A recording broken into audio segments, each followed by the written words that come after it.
Every so often, there comes a show that simply transcends time and space. It becomes a pop culture phenomenon overnight. It gets cancelled, it gets rebooted, and suddenly it's a pop culture phenomenon all over again. And in no show is this more evident than in Doctor Who. Which should be working I think I'm out of batteries, but yeah. Anyway, on to the intro. Still nothing.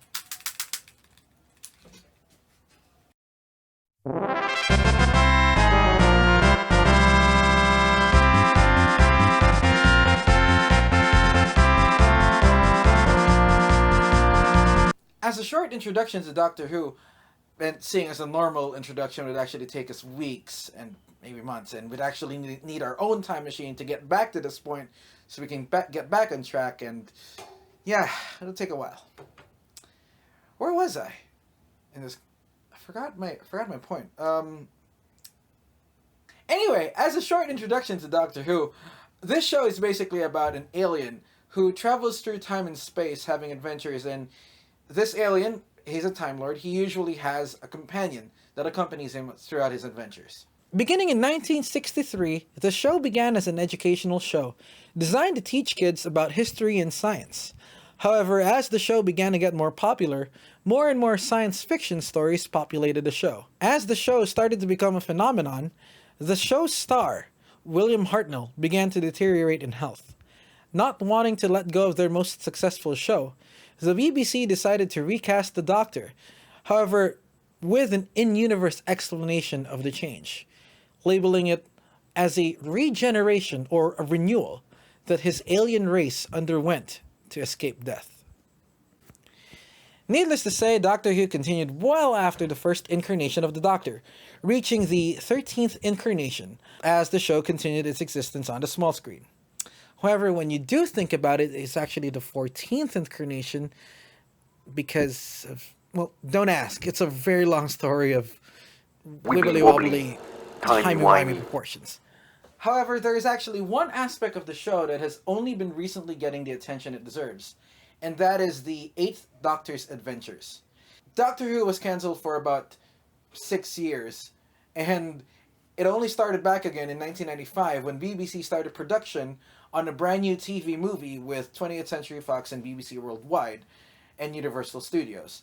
And this would become what we now know as the Doctor Who TV movie in 1996. And in this TV movie, we get to see one of the greatest actors to actually play him, Paul McGann. Also, I'm talking about the 8th Doctor, and yet I'm wearing a fez from the 11th and the sonic screwdriver of the 12th. What is wrong with me? Oh well. Allons-y. In the movie, the 7th Doctor regenerates into the 8th Doctor, played by Paul McGann. The movie detailed his efforts against his rival Time Lord, the Master. Despite being a rating success in the UK, it failed to catch on with American audiences, and never continued. We never got to see Paul McGann again. We did, however, get to hear McGann as he actually had some audio adventures with Big Finish, beginning in 2001. He started with the audiobook Storm Warning, and ever since then he's been non-stop. He's had adventures every year until this year. It is a shame, however, that we actually never got to see him come back into the TV screen, because McGann was such a good Doctor. He could go from serious... Does it matter? Yes, my TARDIS got ejected as ballast, you see, and I need to triangulate its position. It's terribly difficult in the dark. TARDIS? Yes, my time and space machine, disguised as a police box. And before you say yes, I know it sounds incredible. So do you know where we're headed? It's a funny... Lenin? No, they were a sort of mauve when I took the train with him from Switzerland to Petrograd. Remarkable mind, Lenin. Terrible at tiddlywinks. To a big Doctor's speech. Indulge me for a moment, Minister. The passenger in cabin 43. What about the passenger in cabin 43? Do you realize he's gravely ill? I mean, I may be wrong, of course, but I do have some experience in these matters. Do you now? One sees all manner of things in my line of work, but you see, your Mr. Rathbone didn't seem at all keen on my investigating the matter further. If I'm right, I dare say I can only do myself a favor by offering my assistance. If I'm wrong, you're going to have me shot anyway, so what harm can it possibly do? In such an easy manner. His grasp of the Doctor's traits are impeccable, and his character progression, his development is an amazing thing to see, or in this case, to hear. And his growth is brought about by his companions, and boy, what companions he's had. 8 started with Charlotte Pollard, Charlie to her friends, just a few days after his adventure in the TV movie. Charlie was a girl from 1912 who was supposed to die in the maiden voyage of the R-101. But because of the Doctor coming in, as he always does, she became a paradox of time and was saved. This storyline continues until the Doctor's adventure with Zagreus, in which he has to make the ultimate sacrifice to save Charlie's life by consuming antimatter and being banished to the Divergent Universe as atonement. Yeah, that's some heavy stuff. Whoa, this is heavy. There's that word again, heavy. Why are things so heavy in the future? Is there a problem with the Earth's gravitational pull? It's Doctor Who, it's science fiction. I mean, it's what you're supposed to expect this. This development signals the Doctor's acceptance of his death and his eternal self-sacrificing behavior.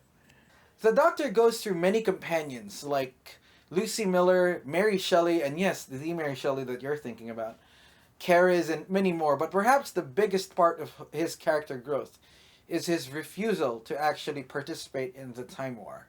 You see, the Time War, and for those of you who are watching who aren't actually fans of the show, the Time War is a big part of the revived series. It's a big part of what shapes and who the Doctor is. And Doctor number 8 is directly involved with the beginnings of the Time War.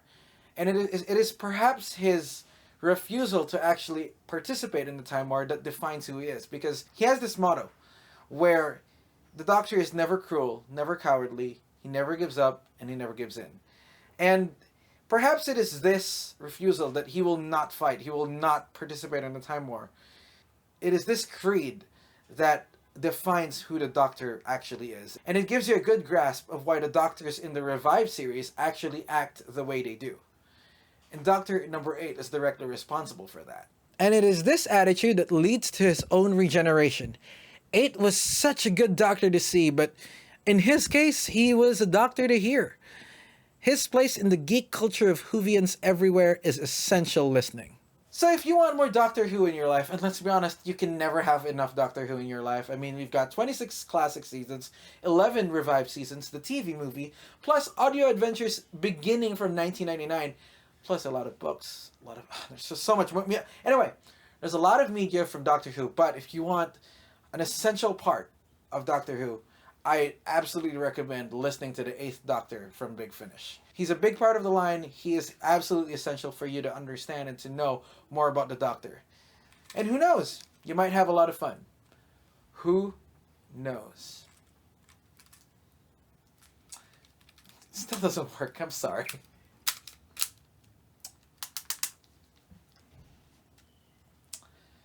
I can swear this works. But oh well.